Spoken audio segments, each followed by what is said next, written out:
You've probably heard about a little movie called Frozen that's pretty popular among the teens these days. All across the world, it is hard to find any public space where someone isn't screaming "let it go" at the top of their lungs like a billy goat. Everywhere I turn, I see someone dressed up as either Elsa or Anya in my kitchen. Sometimes when this happens, I'm dreaming, but not always. That's because practically everyone in sight has seen Frozen by now. Recently, I think it even became awarded as the most popular movie of all time according to Oscar. But here at Free Movie School, we aren't so sure. In fact, sorry to all the little kids out there with Elsa dolls, but we are pretty sure that Frozen might be the worst, most terrible, pathetic garbage fire of a movie ever to exist since the dawn of cinema. First off, let's break down this whole snowman thing. Anyone who's seen Frosty the Snowman even once knows that talking snowmans melt in the sun. Period. So why is there a whole entire musical number where the snowman sings about how much he loves summertime, clearly dancing in the sun and on the warm sand of the beach, but not shedding a single drop of water? My snow up against the burning sand.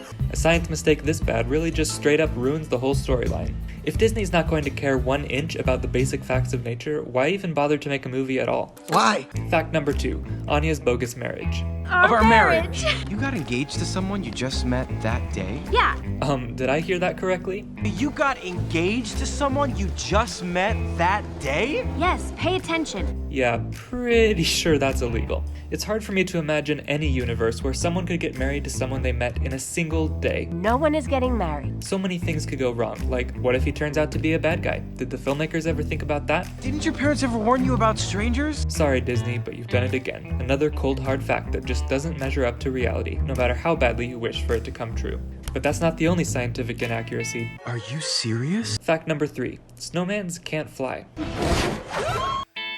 Are you thinking what I'm thinking? In this scene, Omar is clearly shown flying through the clouds like a freaking Superman snowman.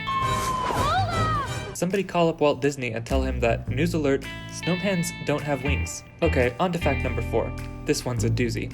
In this bad scene, Stinky Chris says reindeers are better than people. Reindeers are better than people. News alarm, people can do algebra. Not to mention chemistry. Can reindeers do algebra or chemistry? No! That's right, I didn't think so. Plus, having fur would get way too hot in the summer, and reindeer have antlers, which can slow them down big time during a battle. Busted. Seriously, someone needs to call up Walt Disney already and take away his science license ASAP, because this man shouldn't be anywhere near animals. I can't accept this. I demand to see the Queen! Okay, but let's give these filmmakers a bit of credit. In this scene, Anya's hair does look pretty hilarious, so that's pretty funny. But now it's time for another cold, hard, frozen fact. Stronger than 100 men! Sorry babies, but who is this guy? Hans. First he's a good guy and the love interest for Anya, and then he's the bad guy of the story? It's like, did they just forget what his personality was halfway through or something? Because at first I thought he was really nice and cool, but then he almost seems kind of evil toward the end, so it's like, make up your mind already. Is this guy good or bad? I am the hero who is going to save Arendelle from destruction. Seriously, I'm asking because I'm very confused about it. I mean, who is in charge of the logic for this movie? A baby? But now it's time to reveal the biggest plot hole of all. Okay, at the beginning, the red-haired baby keeps telling the white-haired baby that she wants to build a snowman. Do you want to build a snowman? But here's the thing, why doesn't she just build a snowman by herself? Why does she keep on begging and begging and begging her sister to spend time with her when she could literally just walk outside and build a snowman all alone if she really wants to that badly? That's what I do almost every day in the winter. All men do it. And I'm not even that lonely most of the time. Sure, it would be nice to have some pals, but newsflash, not everyone has pals. Okay, I'll admit it would be kind of nice if someone out there wanted to build a snowman with me. Just let me know in the comments. One time I even paid a guy to build a snowman with me so I wouldn't be alone. But it turned out he was just another snowman that I already built. But back to the main point. What even happened to the red-haired baby and the white-haired baby after this scene?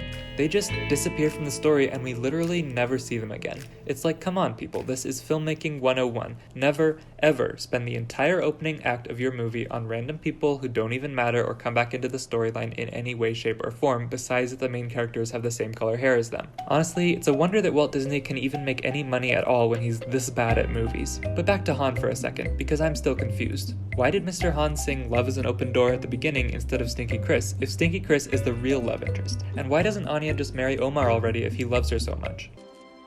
That's right. Ola. Some people are worth melting for. I'm not a love doctor, but clearly he has a major crush on her, and I'm not sure why it isn't obvious to everyone that they're meant to be together. Sorry, Frozen fans, but this is yet another home run for the logic police. Wow, you really don't know anything about love, do you? Last but not least, it's time for the biggest, most annoying plot hole of all. Where is this alleged city of Arendelle on the map where the movie supposedly takes place? What? This weekend, I spent more than 15 hours scouring for a castle called Arendelle on Google Maps, and guess what? Nothing. The Earth has only Greenland and Blueland as far as the eye can see. If you're going to make a movie about a place that doesn't even exist, it's time to take a good hard look in the mirror and ask why you enjoy lying to children so much. We hope you enjoyed this extra special video of Free Movie School, and be sure to share this video with anyone who loves Frozen so they can understand better why they're a bad person. Don't forget to subscribe. Lucky you. Oh, I don't think. And thanks for your loyalty.